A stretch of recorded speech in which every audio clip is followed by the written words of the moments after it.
Welcome students. आज की इस वीडियो में हम सॉल्व करेंगे class 10th trigonometry exercise 8.1 question number 3। If sine of A is equal to 3/4 calculate cos of A in tan of A. यहाँ इस question में हमें क्या दिया है, एक trigonometric ratio sine of A हमें दिया है 3/4। हमें निकालना है कॉस ऑफ ए और tan ऑफ ए। सबसे पहले हम क्या करेंगे, इस क्वेश्चन को सॉल्व करने के लिए हम ये जो रेशियो गिवन है ये हम वापस लिखेंगे और इसको हम नाम देंगे equation 1। Sine of A is equal to 3/4, इसको हम नाम देंगे इक्वेशन 1।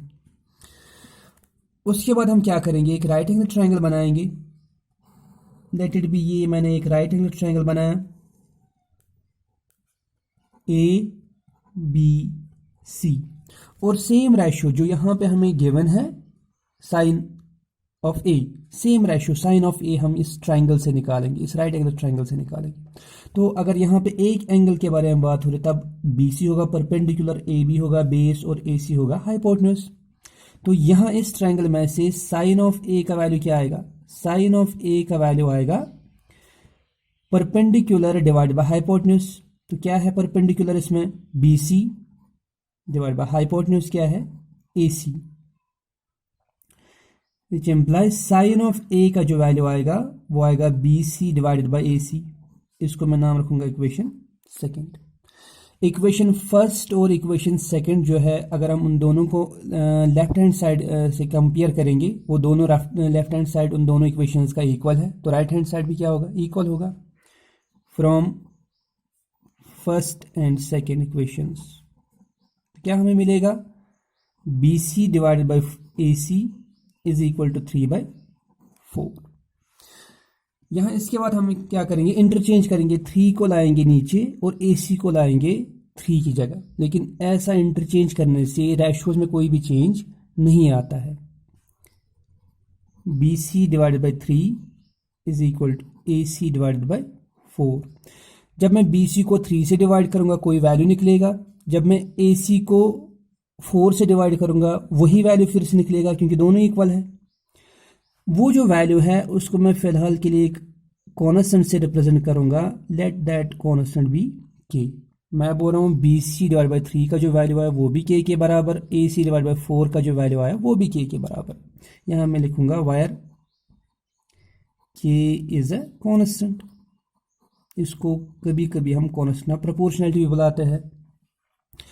तो यहाँ BC divide by 3 is equal to AC divide by 4 is equal to k, ये तीनों आपस में बराबर है। तो मैं लिख सकता हूँ BC divide by 3 is equal to k, लिख सकते हैं, and AC divide by 4 is equal to k, दोनों k के बराबर है, बिल्कुल लिख सकते हैं।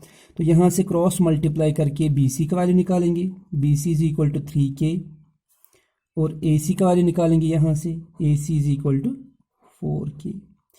ये जो BC का वैल्यू 3k आया, AC का वैल्यू 4k आया, दोनों वैल्यूज जो है हम ट्रायंगल में लिखेंगे। BC का वैल्यू आया 3k और AC का वैल्यू आया 4k।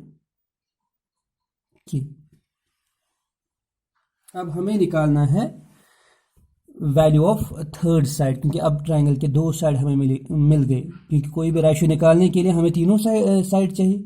दो साइड हमारे पास अब है, एक है 3k, एक है 4k।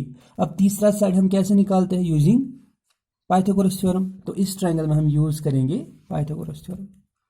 नाउ इन ट्रायंगल हमने कौन सा लिया था, ABC, using Pythagoras theorem. Pythagoras theorem हम यूज करेंगे, क्या आएगा, hypotenuse square is equal to base square plus perpendicular square.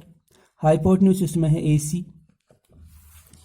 AC hypotenuse, AB base, BC perpendicular. तो ये आएगा AC square is equal to AB square plus BC square. AC का value 4k, इसका आएगा whole square is equal to AB square plus BC का value 3k, ये आएगा 3k whole square.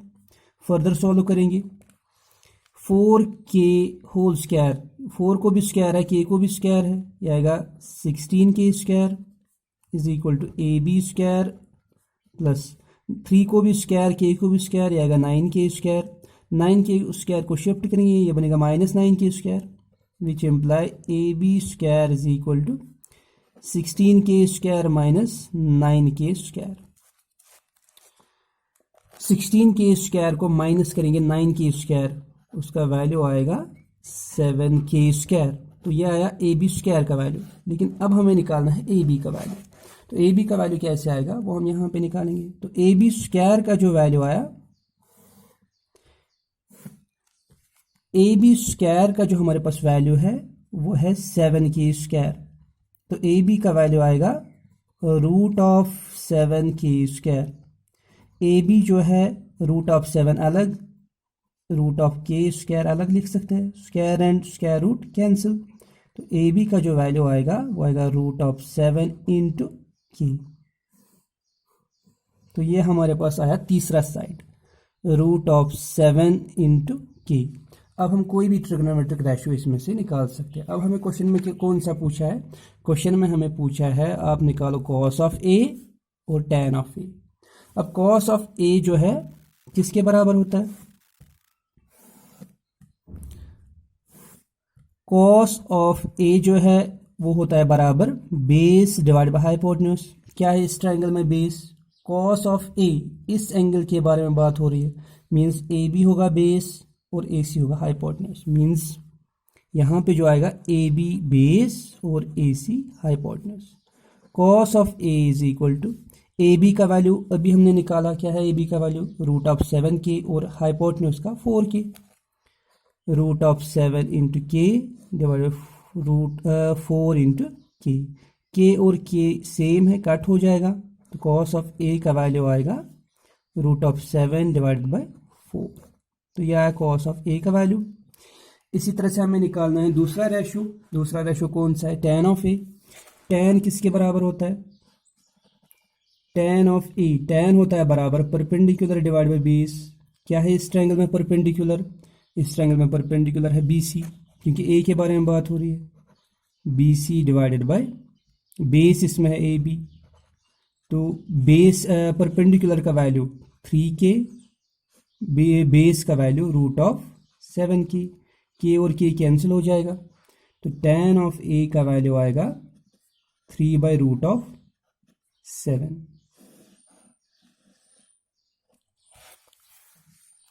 Thank you.